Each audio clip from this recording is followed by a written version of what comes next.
You are listening to Radio Free Humanity, the Marxist-Humanist podcast. My name is Brendan Cooney. And I'm Andrew Kliman. In this episode, Andrew interviews me about my own political development from the early days of my scrappy DIY YouTube videos about Marx up to the present. And then the conversation moves on to a discussion of and criticism of the work of David Harvey.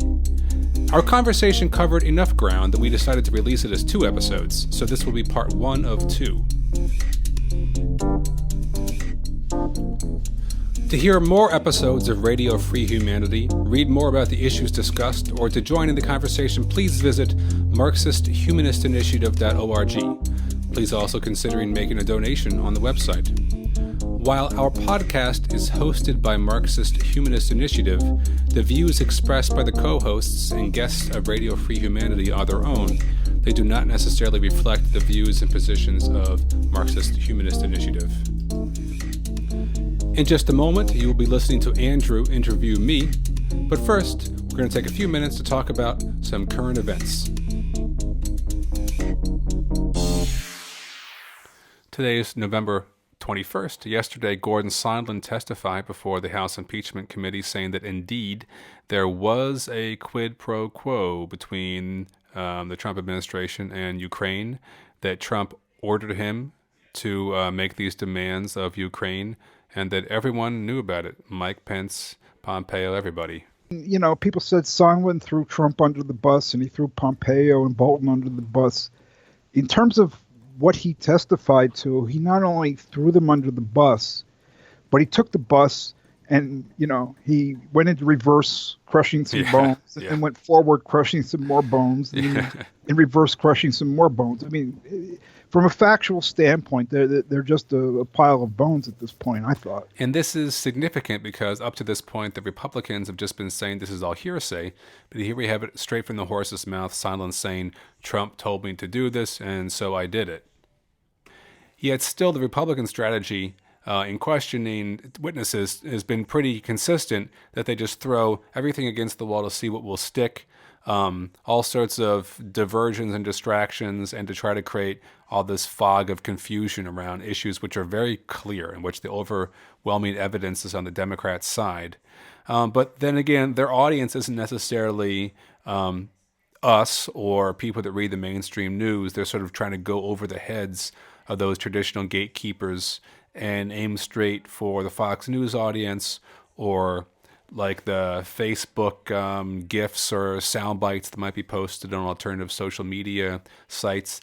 And they just want to drum up this narrative that this is all an unfair attack on the president and give people permission to ignore all the evidence.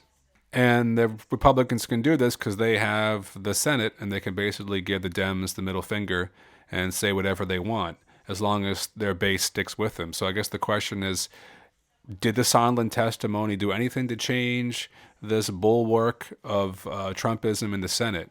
I mean, to me, look, the key facts are clear. There was extortion, there was bribery, and so forth. But I just think we don't know at this point where the American public is going to go. There was a poll, ABC, and somebody did a poll, came out earlier this week, that showed 51% of the people polled were in favor of impeaching and removing Trump. That was before Sondland's testimony. Another 6% were in favor of impeaching, but not removing him. Another 13%, if I remember, said, well, what he did was wrong, but he shouldn't be either impeached or removed. And then 25% said, he didn't do anything wrong. He Trump. So I think that 25% is unshakable. I'm not sure about the rest. And I think that really the future of liberal democracy in the United States comes down to, that 6% and that 13%. Because if they are not in favor of removal of Trump, you won't get the Senate to convict. I think if they move decisively against Trump, you will get either the Senate to vote to convict and remove, or you'll have a Richard Nixon moment where the GOP, walks into the White House and says, "Get out of here." But I just don't know what will be the case. So we're really dealing with like 20% or so of the U.S. population that might conceivably be moved. So I don't know if you would know the answer to this, but who are these people and what are they still trying to decide and what would still move with them at this point? Are they people that actually don't know whether Trump is guilty or not, or do they just not care whether Trump is guilty or not? Right. I mean, going to the first question, which is really most important, who are these people? Because then once we know that, we can answer the other questions somewhat better. We don't know because whoever did the poll only released the so-called top line numbers, not the cross tabulations that tell you, what geographic area, are they Republican leaning, Democratic leaning, race and so forth. So we don't really know. I mean, I think we know what to expect. I mean, the problem is that the people who take wishy-washy positions, especially now in the United States, middle of the road, wishy-washy, whatever positions, they tend to be the least engaged and the least involved and the least knowledgeable and the least interested in political matters. So I can easily believe that this is largely a segment of the population that is not following the stuff carefully. And then there are people who say they are following carefully, but they're really not, right? So I don't think people really know. I think everybody who wants to know knows. And I think the real question is, are there people who don't want to know and just want plausible deniability? I'm not talking about Republican Congress people. I'm talking just regular people. It's like, can I have something to say to myself and to others that cast doubt on the fact that Trump is guilty of sin? I think that's a big thing for a lot of people, especially people who voted for Trump. People don't want to admit that they voted to put a criminal in office, somebody who is, sacrificing the interests of all of the American people, frankly, to the interests of Vladimir Putin and so forth. You're saying they just need enough sort of face-saving rationalization for themselves. So if they just get enough sound bites of Devin Nunes, and Jim Jordan and Radcliffe and all of those people. And I think when you say that this was their strategy, divert, deflect, confuse, I think that's the reason that this is the strategy. Not that anybody believes any of it's nonsense, although they might. I doubt it. It's that they can get away with telling others that they believe it, or even maybe telling themselves that they believe it. Right, even though they would lose pretty easily in a court of law, the Republicans sort of have the numbers to their advantage with the Senate, so they kind of just have to sit on their hands and just throw out this garbage and hope that nothing changes. Right, unless the Democrats change their strategy. I mean, one thing that I think Adam Schiff did very effectively yesterday, in light of the Sondland testimony, where Sondland says, was there a quid pro quo? Yes, there was a quid pro quo. Everybody was involved in extortion of the Ukrainian government. Pompeo and Pence and Bolton, they were all involved in this. And the Republican defense was basically, Sondland, you never heard Donald Trump utter the words, quid pro quo, except to say it's not a quid pro quo, or, I order you to do something illegal. And Trump has tried this consistently. His whole strategy, read the transcript. I think somewhere in Trump's head is the idea that if he doesn't utter the magic words, he's scot-free. From a legal standpoint, if this were a legal proceeding, that just wouldn't wash. And anybody in daily life doesn't operate that way either. One of the Democratic Congress people said yesterday, quite rightly, somebody comes in with a raincoat and a hat and an umbrella and they're dripping wet. You don't have to see outside that it's raining to know that it's raining. So in normal daily life and in a court of law, this would not work. But, will it work from among the people who, look, there's a lot of conspiracy theorists out there, and this is a major trope of conspiracy theorists to deny evidence. This is a lot of what went on with the Mueller report. I mean, people just refuse to, as they were saying yesterday, put two and two together. I think there are a lot of people who probably just don't want to know, but we will see. I think if it shifts, it'll shift rapidly, But I'm not all that hopeful. What do you think? I did see something recently. I can't remember where I read it, but it was a piece by somebody. Maybe he or she were from a psychological background, and they were arguing that people that are really dug in on a belief or a worldview tend not to change their minds just by being like fact checked at the Thanksgiving table. But they can sometimes change their minds about things if they're subjected to like an overwhelming barrage of counter arguments over a sustained period of time. Yeah, And then they, the anthill collapses. Yeah, yeah. yeah. So, I think I read that. This was the guy who was a former Mooney or something, right? oh, maybe I don't remember that But, part of the yeah, story, but a lot of people have been saying that. But I mean, I think maybe people's minds can be changed in some way like that. But I'm not real hopeful. I mean, by the yeah, time of the Access Hollywood tape and Trump's ability to survive that, the jig was up. But ridicule, like Adam Schiff was doing yesterday, that might be somewhat effective. But I mean, the real problem that we face is the Democrats are just structurally incapable of fighting this thing politically the way it needs to be fought. They're an electoral machine. And I mean, the craziest thing was yesterday, they have this debate last night with 10 of those jokers up there, and they're going on with business as usual, arguing among themselves about the most minute differences of policy at a moment where the House is on fire. The House is on fire. This is a time for no business as usual. And the stupid, except for Rachel Maddow, the stupid news reporters are egging them on to like fighting with each other. Cut the crap. Say this is a national, international, world historic emergency, and we're not going to play this game. And we're going to spend the next 2 hours, dealing with the problem in front of us that needs to be tackled. Because hell, what makes you think there's going to be a fair election if this man survives impeachment? Okay, I want to interview my co-host here, and in fact, this is not something that we worked out ahead of time. I don't know the answers to a lot of the questions, probably most of the questions I'm going to ask, so they're questions that I want to know the answers to. And I want to begin with understanding more about Brendan's trajectory, your history, Brendan, how you got to this point of being, co-host of Radio Free Humanity. You didn't start off this way.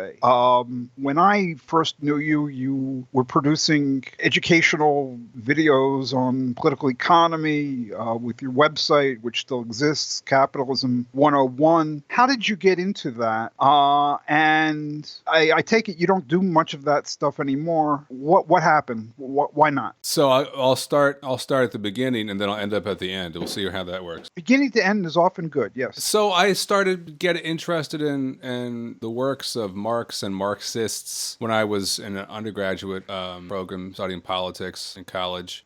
But, most of my experience, although I took a lot of classes with, I think, professors who would have called themselves Marxian, and that was my real interest academically. I read very little Karl Marx in those years. We read a lot of contemporary Marxist political economy people, a lot of people like David Harvey, Mike Davis, Frederick Jameson. And when the works of Karl Marx came up, usually my takeaway impression, I mean, it's been years now, I can't quote my college professors, but my takeaway impression was that, all these modern authors are rooted in this Marxist tradition, but, Karl Marx made these mistakes and things. And so, and he's also very difficult to understand. And there's all this Hegelian background to Marx. And so you're going to get more bang for your buck by reading these contemporary authors who've sort of dealt with the shortcomings of Marxist mistakes and failures, and it's going to have more contemporary relevance to things that have changed in the capitalist world, and the more they're going to be, these works are more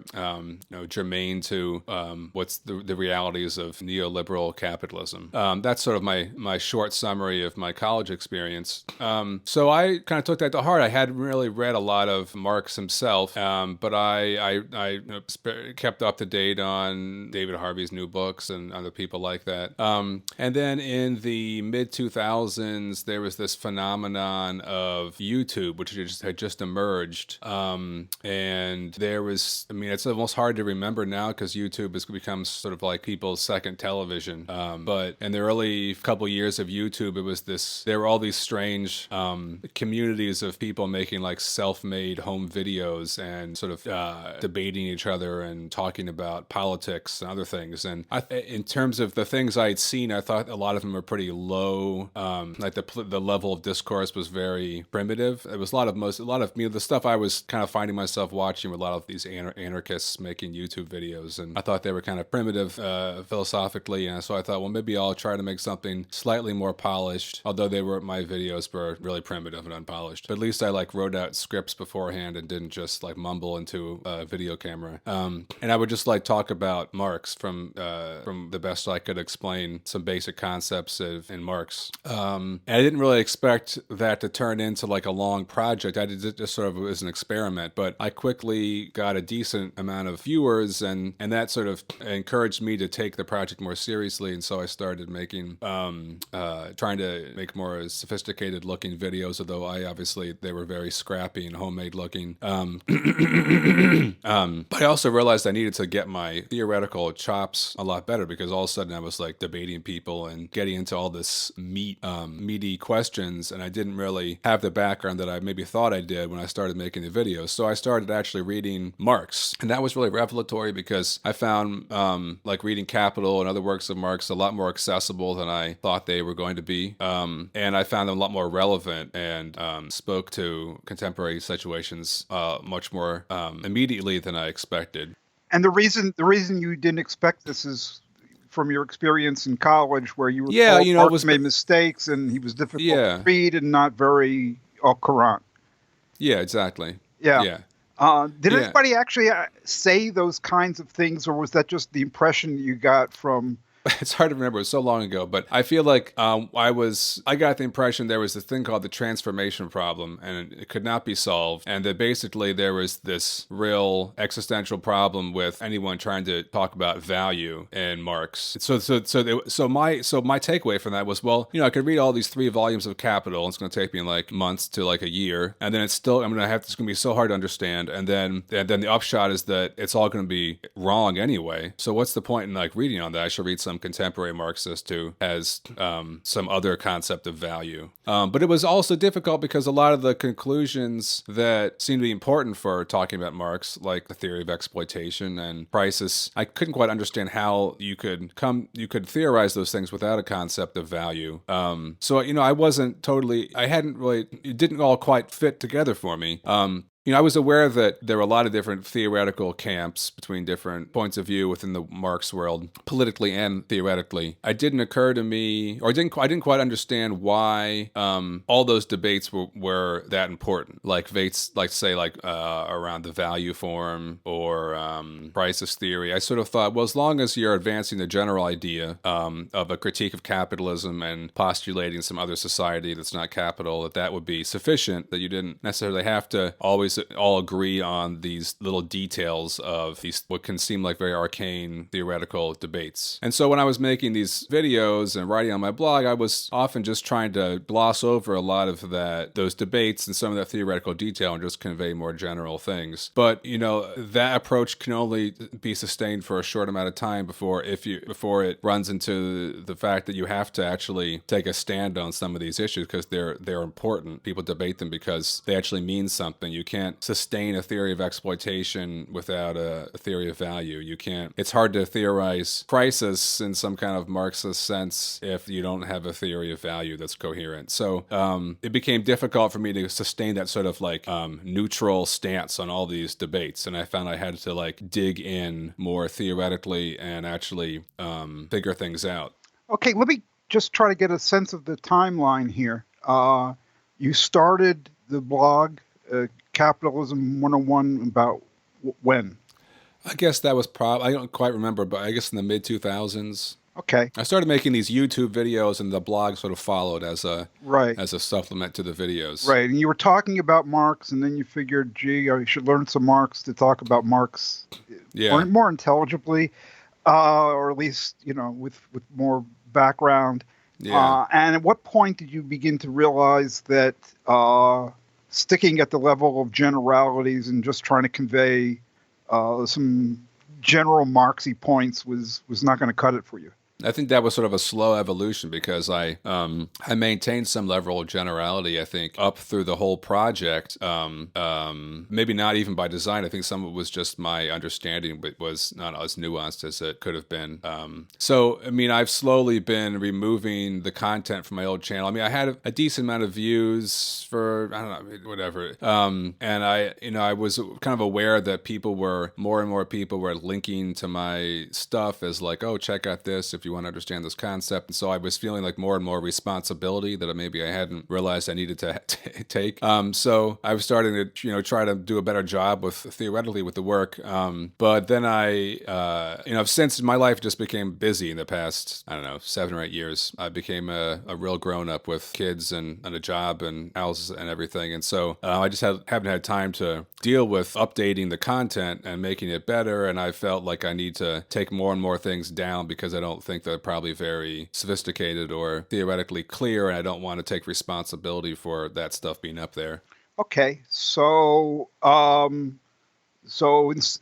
you haven't been putting much stuff up, but you know your website, Capitalism 101, is that what you call your blog?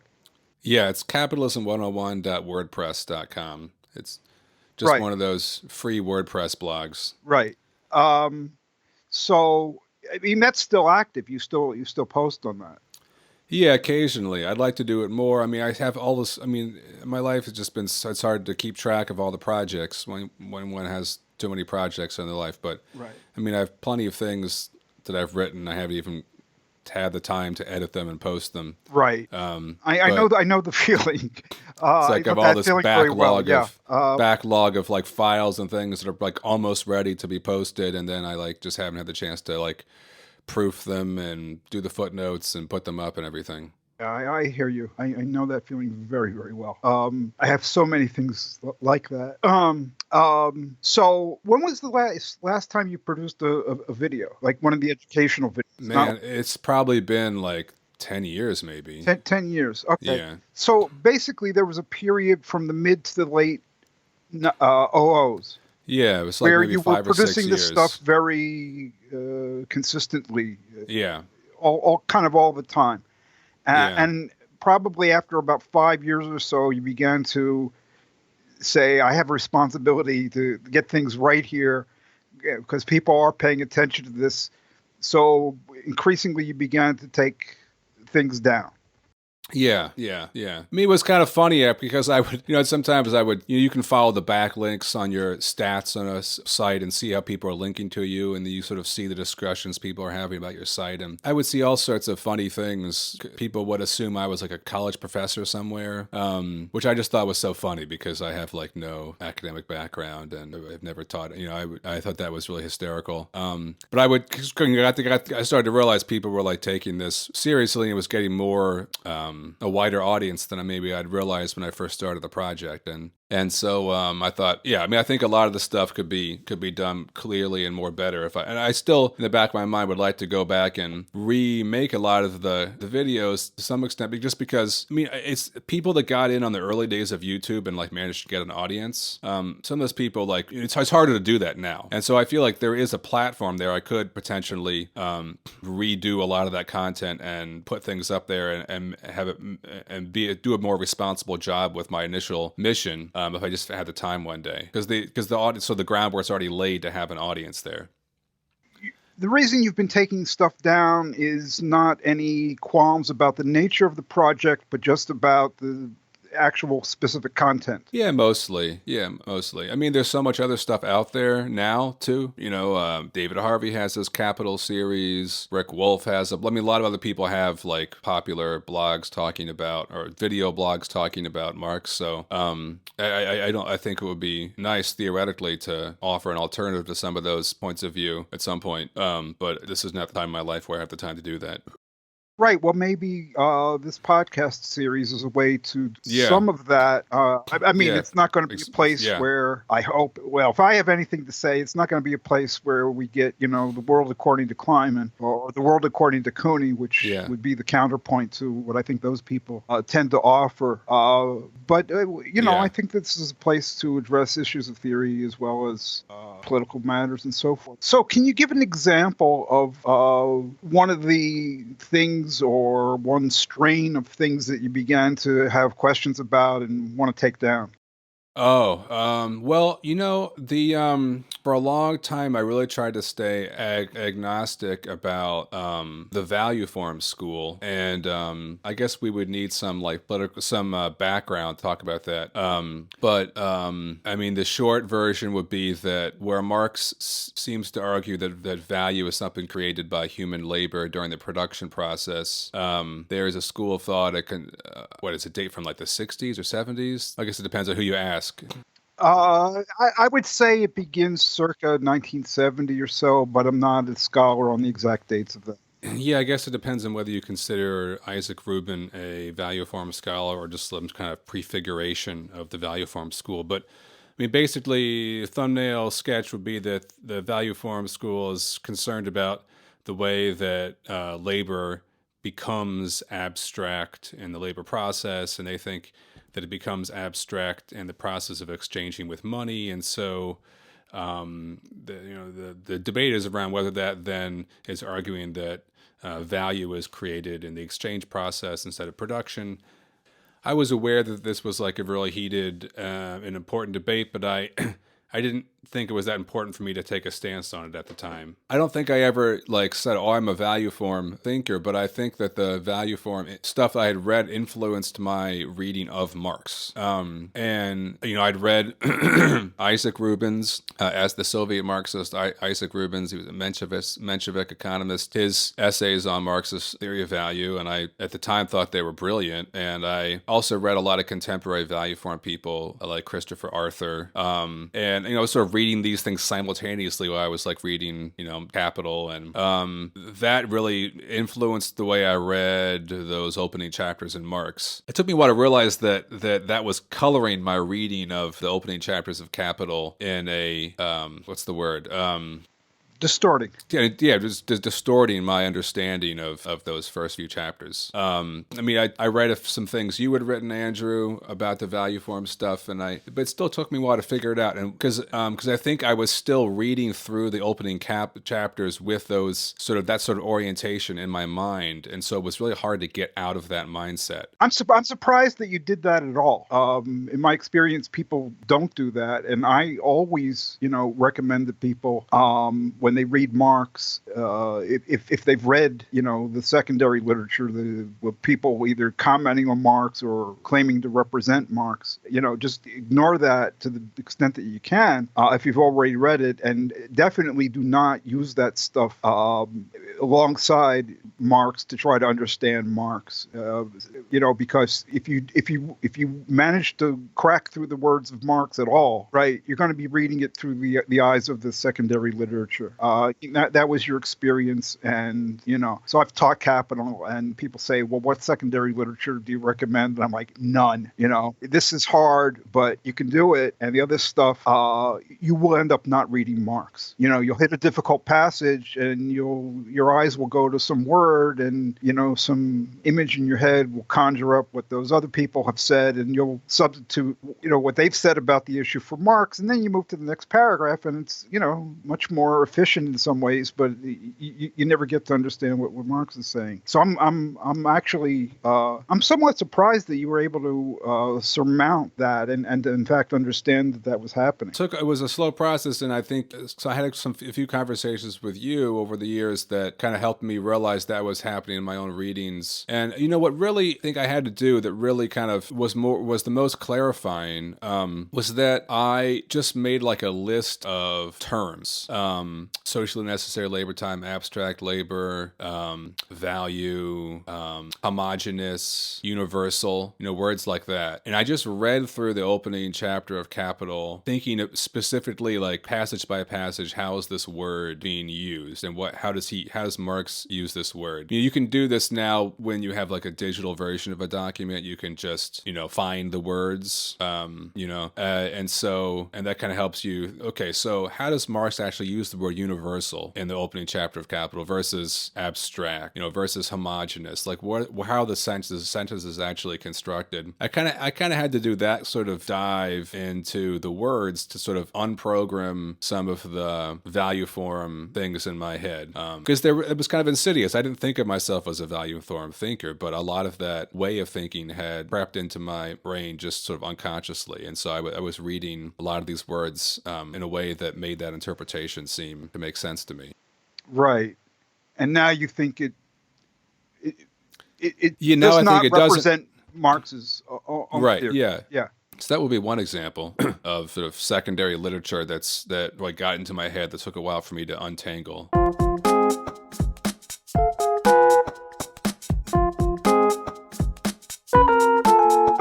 Right. So were there other major influences on you at that time? Well, David Harvey was a big influence, and I had, at that time was a big David Harvey fan. I wouldn't describe myself as a David Harvey fan anymore. I find his work very incoherent and muddled now, but at the time I thought it was brilliant and clarifying. So that was an interesting evolution for me, becoming a thinker that I was so inspired by, and after the more I read Marx and read more of the sort of meaty stuff, the less the Harvey's work made any sense at all. It just became so incoherent and kind of sloppy, and I became pretty disillusioned with his thinking over the years. How did you first get interested in Harvey's work? Well, when I was undergraduate, we read his book, The Condition of Postmodernity. I read it several times in several different classes, and it was probably it was an exciting book for me at the time because it's all about it was sort of the first regulation school book of Marxist theory I'd read, so it seemed like it was this theory of political economy that could explain the changes in capitalist societies as they moved from Fordism to neoliberalism, and it could explain culture and art and film and production all in the same kind of theory, and so it was very appealing. And I subsequently read a lot more of his books, when I was out of school, all the way up through around the time of the Great Recession was when I started to feel like his stuff wasn't making enough sense anymore. And that made me just sort of go back and reread his earlier books and realize that there was never really any there to begin with, as they say. Right. But your initial reaction to it was that it was brilliant. Yeah, it was. Yeah. I thought that. And is that because it offered a theory of everything, so to speak? I think so. I mean, he has this concept of overaccumulation. Basically, Harvey's thing is that he's very excited about the circuit of capital. The fact that capital has to flow through people and space and time in order to complete its circuit. And obviously, there are lots of places all throughout that circuit where capital could stop circulating. All sorts of blockages and problems. And production and distribution and consumption and resource extraction. And so he can then say, look at all these places where capital could maybe not circulate freely. This allows us to understand all of space and time because, David Harvey's a geographer, so he wants to talk about space and time. So at the time when I was reading those things, they seemed brilliant because he could go on and on for like chapters talking about the construction of urban spaces or the changes to the capitalist labor process or environmental issues. It would all be related to the circuit of capital and the problems of capital circulating smoothly. So it seemed like it was a theory of everything, and you could sort of slot everything into these little categories of time and space and where they sit in the circuit of capital. And it seemed like everything was being explained. Right, and you didn't seem to pick up on the difference between everything being explained and everything being put into a slot. Right. Yeah. It was everything was being labeled. Yeah. Yeah. Everything was being labeled in its circuit. And that for you at the time seemed sufficiently explanatory. Yeah. Right. Yeah. Okay. Yeah. Obviously, my sense is you're very critical of that now. What began to cause you to be critical of that? Well, what began was a pretty relentless rereading of David Harvey's first book, Limits to Capital, which I think came out in maybe 1980. It was his first book. Maybe it was the late 70s, but anyway, it's his first book, and it's the only real book where he tries to do something theoretical. That's everything else he's written since then has just been kind of building on what he did in his first book. And he basically, in lots of different ways, says, oh, this is what Marx says, this is what Marxist detractors say, this is what the contemporary Marxists say about this, here's what I say, and my solution is a fix to all the other problems, and so here is the new and improved Marx, or whatever the problem is. He does that with a lot of different issues that in Marxist value theory, but the one that I kept finding myself rereading over and over again was his take on Marxist theory of crisis. You know, Marx talks about the tendential fall in the rate of profit and how that leads to economic crisis. And David Harvey, following the academic trends of his time, finds a lot of fault with Marx's theory of crisis, with the theory of the tendential fall in the rate of profit, and wants to replace that with his own theory, which he calls the theory of overaccumulation. Of course, that's a term that Marx uses, but Harvey uses it in a different sense than Marx. And he sort of builds his own theory of crisis to build on that, but it's basically a theory of crisis in circulation. It's not really a theory of crisis in production like Marx has. Anyway, so I found myself rereading that chapter in Harvey over and over again because never quite made sense to me why he was dismissing Marxist theory and why he needed to create this improved version of overaccumulation to answer the same problem. Of all the books on my shelves, it's probably one of the most highlighted and circled and underlined and pages crumpled and torn because it was like years of rereading that chapter before I just decided that it really actually doesn't make any sense. Like it's kind of a failed attempt. He doesn't really actually ever prove there's anything wrong with Marxist theory, and he never really answers the question of why his theory of overaccumulation needs to exist in the first place. By the time he gets to his next book, The Condition of Postmodernity, he's presenting his theory of overaccumulation as the Marxist theory of crisis. And then the rest of his books, that sort of theory of crisis is what underpins most of what he writes and thinks about. So it was that sort of, going back to the origins of his theory and trying to work through it that made me become disillusioned with his work. And that took a lot of effort. It took close reading, as I understand what you're saying, and multiple readings. And paragraph by paragraph, like, okay, this argument claims this. Then the next paragraph builds on that. Wait, why does he make this move from this paragraph to that? And, okay, I'm turning the page. No, why did that? What does this have to do with that argument? Trying to follow through the logic of it. And I eventually concluded that it just kind of falls apart. There really isn't. It's a little, there's kind of some hand waves going on. It doesn't all fit together in like A then B then C kind of argument. It's more kind of an impressionistic argument that he makes. And then that made me kind of reread and rethink about a lot of his arguments. And I think a lot of them are much more impressionistic than they are logical.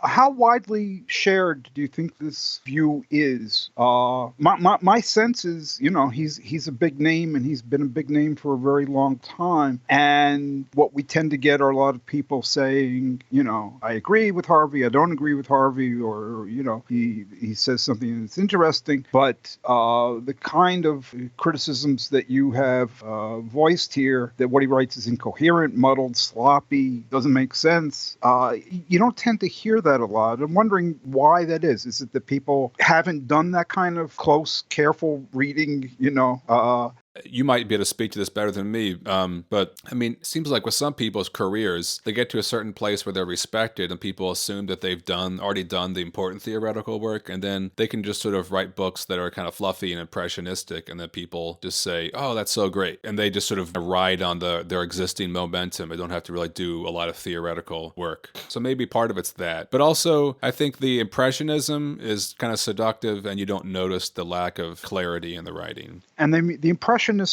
character is seductive because, again, it's related Like, I to think, theory of everything. yeah, it's the theory of everything. It's like, whoa, wow, he can like explain Occupy Wall Street and, indigenous protest in the rainforest in the Amazon, and I don't know, all these different things, and like the speed of which toothpaste comes out of a toothpaste tube, and Uber, and like it's like everything is all explained as part of the circuit of capital, and so it seems like everything makes sense. I'm kind of at a loss for words because to me, it's like there's no explanation. Even in the way you describe this, there's no explanation. I'm wondering how people come to regard labeling things as explaining them.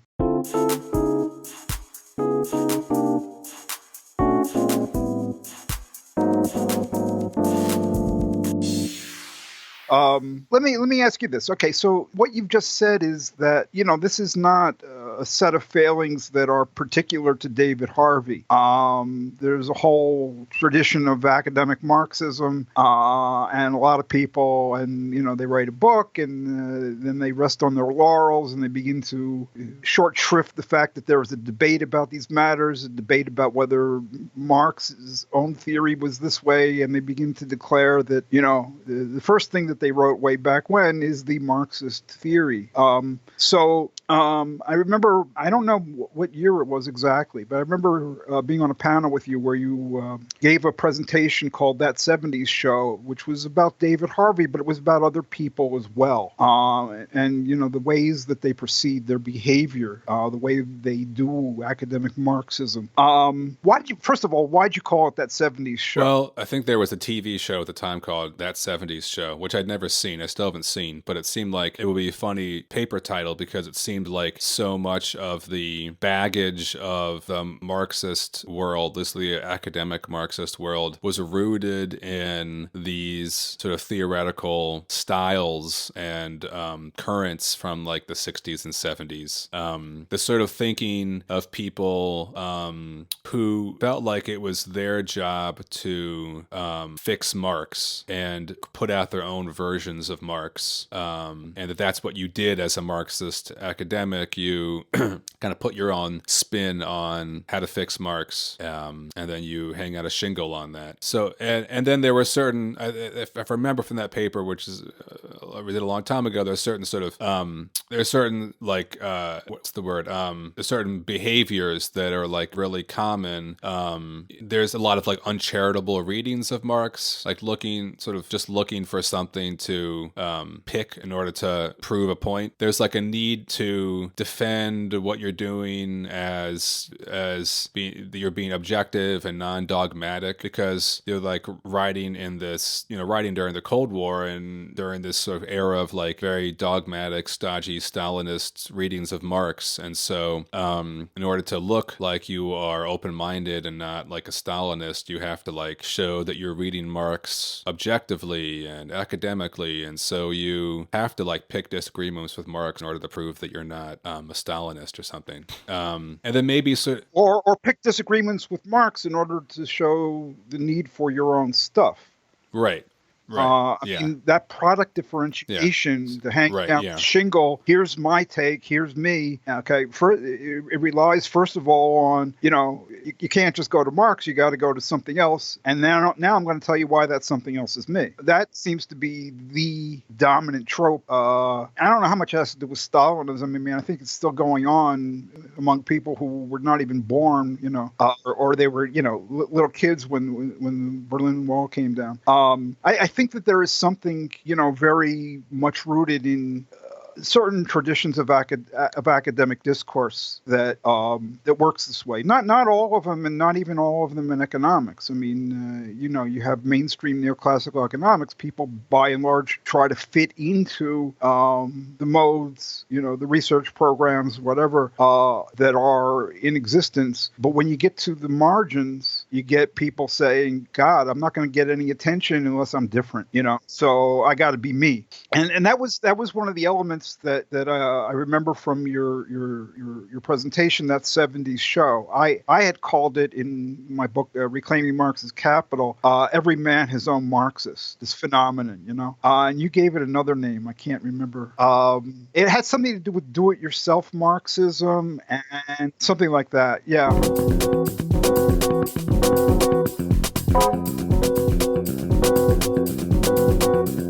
Okay, so I've been listening to you, and of course I'm very sympathetic to what you're saying because I've gone through the same thing, probably much longer and much more intensively because I work as an academic and I wrote and I still do. So I take all this stuff very personally, but it means a lot to me. But what kind of reaction have you received, or reactions have you received to your criticisms of David Harvey? And if you've received any, what I'm interested in particular is, have you gotten responses to the behavioral critique, the procedures that he uses, or I haven't really gotten much responses that I can remember now. Mm-hmm. So I don't know if I have too much to say about that. Right. Why do you think that is? In the same way that I was very happy in a certain point in my political development with existing in a certain state of generality and not feeling like it was crucial for me to understand all the debates around various aspects of value theory and crisis theory and the like, or to take sides between various thinkers. I suspect that other people are like that as well. They're, maybe interested in, to some degree, in Marx and Marxist thinkers, but they don't necessarily see a reason to be very discerning in their opinions and their allegiances, and that maybe they aren't really interested in some of these debates between thinkers. That's a guess. I can't really say for sure. Right. I mean, there are two things I can think of, and I don't know the answer. It might differ from one individual to the other. I mean, certain people can want to proceed at a fairly general level because for their needs, all they need are certain generalities. And another could be eclecticism. People want to not get that heavily involved and make the distinctions between this and that, because what they intend to do in any case is pick and choose what they happen to like, which is a certain. It's a kind of a different orientation, but at a certain point, what I have heard you say is you said that this stuff doesn't hang together. It's not coherent. I guess you're referring to David Harvey. And I wonder, do other people not see that, or do they see it and not care, or does it not occur to them because the coherence of what they're reading is not a foremost criterion by which to evaluate? Yeah, I suspect that the latter is the case, that they're not reading it for coherence. Right. You have any thoughts about why that might be the case? I mean, because to me, it's like it's almost as if I'm dealing with an alien life form when I come across this. I know you are a very concrete thinker, so but I think let's say you're I don't know, people that read the New Yorker in the bathroom, right? I think some of David Harvey's books is kind of that kind of reading. You're not maybe reading from cover to cover trying to get a scope of the whole argument. You're sort of reading. You read a couple chapters on the train and you say, oh, that's cool, he talked about this thing I heard about, and it kind of helps me label this aspect of capitalist society, and it's make me think how it's all related to other aspects of capitalist society. And then you go to work and you pick up the book 2 weeks later and you read another chapter, and then you sort of put it on your shelf and you forgot that you ever owned it. So you're not reading it for its coherence. It's more like reading the New Yorker in your spare time. It's just kind of like some entertainment. Right. But it's not right. There are the people who read it in the bathroom, and then there are the people who put it on reading lists and assign it. That's true. Yeah, I think he probably is read a lot in schools. Yeah. That I can't understand. I can't quite understand how a professor would want that kind of writing that's not very clearly argued all the time in a class, and not, But then, of course, like I don't know, I've like read Chris Coutron's writings, and they're equally incoherent and illogical, and they sound and he's a college professor, so I guess that's like par for the course. It's more like about the originality of your ideas and sort of the your self brand and like the sort of euphoric aha passages that like sell the book and like the rigorous consistency of the writing. That's definitely the style of someone like Chris Coutron. It's just sort of written for like the zingers and not for the coherence. Right. Not to like jump to different persons, but I'm just thinking of like professors that I have read recently who I'm appalled by their writings. Right. Well, I mean, Chris Coutron, I think his actual academic field is art or art history or something like that. But he's an academic. He like teaches and he publishes books. And like I read the book of essays that came out a couple years ago, Marxism in the Age of Trump or something. That he had a bunch of essays in. And I read a lot of his essays, and they're horrible. Not even from the political standpoint, just from the pure like the discipline of writing standpoint. They're just the ideas are so incoherent. It's just such a problematic. The argument flows so problematically.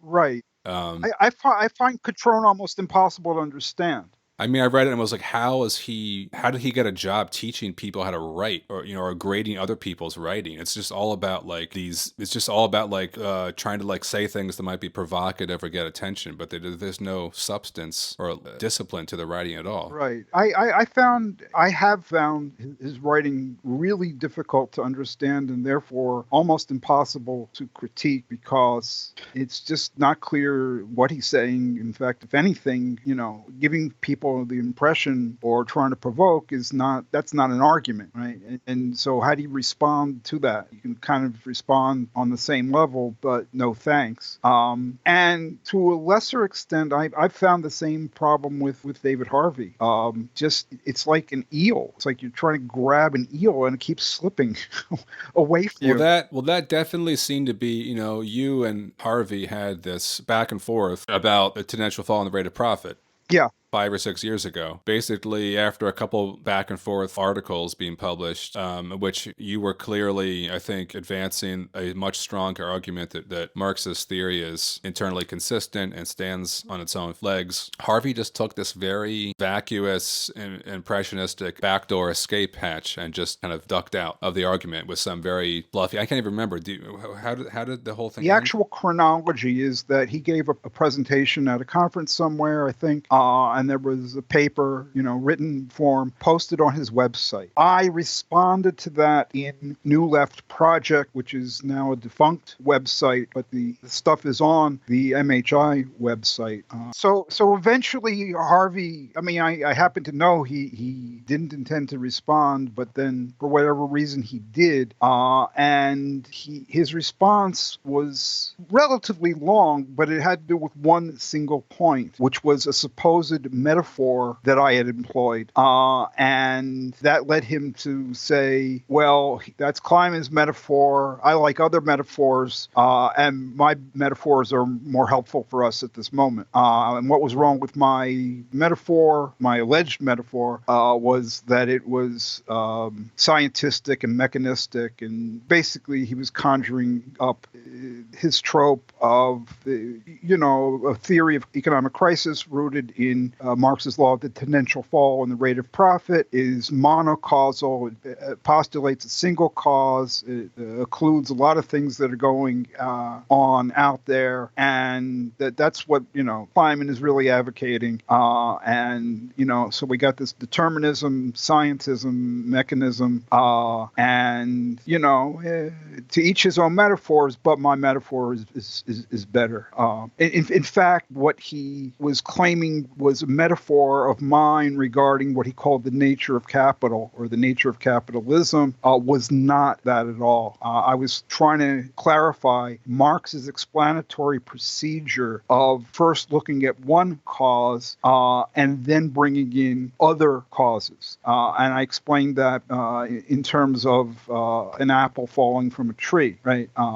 The apple falls from the tree. The apple falls from the tree. Why? Well, one way of explaining it is to refer to the law, just like Marx has a law of the eventual fall and the rate of profit. One refers to the law of gravitation. Is that the only thing going on to make the apple fall from the tree? No. I mean, the wind blew, somebody shook the tree. There are other causes as well. But one can proceed step by step, bringing in first the law of gravitation and then bringing in other elements for a more complete causal picture. And that's what I was arguing that Marx was doing and that others of us do, whereas Harvey was trying to make this into what he alleged to be a monocausal theory. So he just said that I was employing a mechanistic and deterministic metaphor about the nature of capitalism, like it's going to, inevitably collapse, and it's all because of this one thing that nobody really understands all that well, this, alleged law that's the initial fall in the rate of profit. So I answered that, and I went into pretty carefully the difference between talking about the nature of capital at a particular point versus talking about an explanatory procedure. Anyway. And because basically Harvey didn't have anything to gain from continuing the argument, continuing the debate. He only had something to lose if you were able to show that he was not very coherent in his analysis. So it was easier for him just to sort of dismiss your critique with this sort of vague thing about metaphors and not actually engage in the substance of the debate. Right. He didn't engage in the substance of the debate. I agree with you that he actually had nothing to gain from engaging with me at all. I mean, this is known to be one feature of David Harvey's behavior over the decades is how little he responds, in writing and print to criticism, and how little he engages with what people say other than, the people in his immediate circle, his former students or whatever. So in that sense, it was a bit of a surprise, and I have no real understanding of why, other than he was being asked by, not myself, but by others to respond. He eventually responded in some form. But I think that might have been sufficient for his needs because, I was on social media a lot at the time, and the kind of take from people who seem to be, fans of Harvey is, Harvey shows this is all really about choice of metaphors. Well, I wouldn't say that, and nobody, waited to see my response to that, who said that. That was, I think that they were happy to, put a label on this, take Harvey's side and put it on the shelf and move forward. There was very little response to that. And in fact, the reason I asked you about people being concerned with the theoretical content of what somebody's saying versus or in addition to, an examination, assessment, critique of their behavior, I found for myself over the years that when I try to raise my concerns and try to get debate around the behavioral issues, which are really issues of scholarly discourse, scientific procedure, getting at the truth, they tend to go not very far. And people seem to be much more concerned with, what is reality actually like? And I think that you're not going to get to reality just by, listening to what this one says and that one says, and then choosing somehow. There need to be intersubjective public testing. There needs to be that testing. There need to be the procedures that allow that to happen. But to try to get that idea discussed has been very difficult.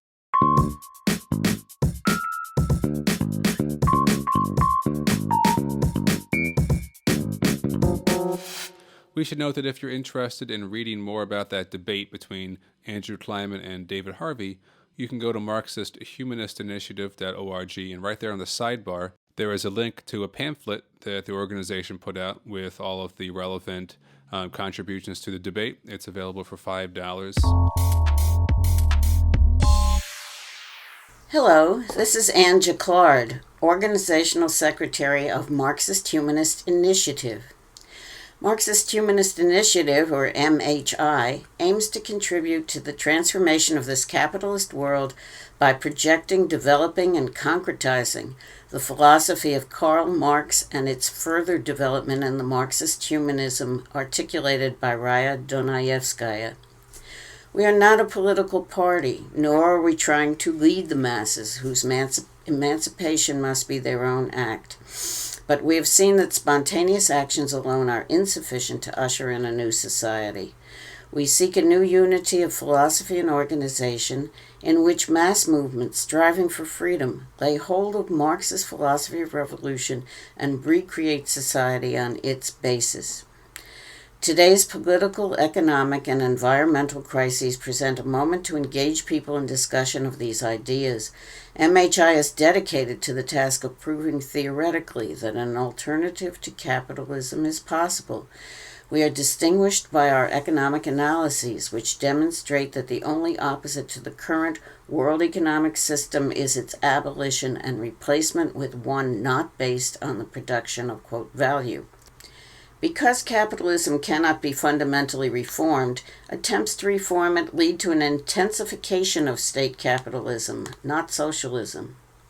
MHI's ideas and actions, as well as our structure and rules, are guided by the interests of working people and freedom movements, of people of color, LGBTQ people, other minorities, youth, and all those around the world who are struggling for self-determination in order to freely develop their own human natures. We have no interests separate and apart from theirs.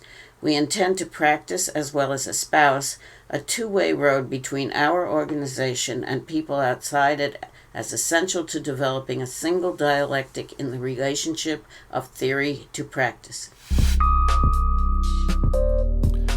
And that's all the time we have for this episode of Radio Free Humanity. In our next episode, we will continue and finish this interview between Andrew and myself. Please stop by our website, Marxist-Humanistinitiative.org, for more episodes. You can also find us on SoundCloud, on iTunes, on Google Play, Apple Podcasts, Stitcher, and all other places. If you like the podcast, please give us a rating, subscribe, write to us, leave some comments, etc. Thank you.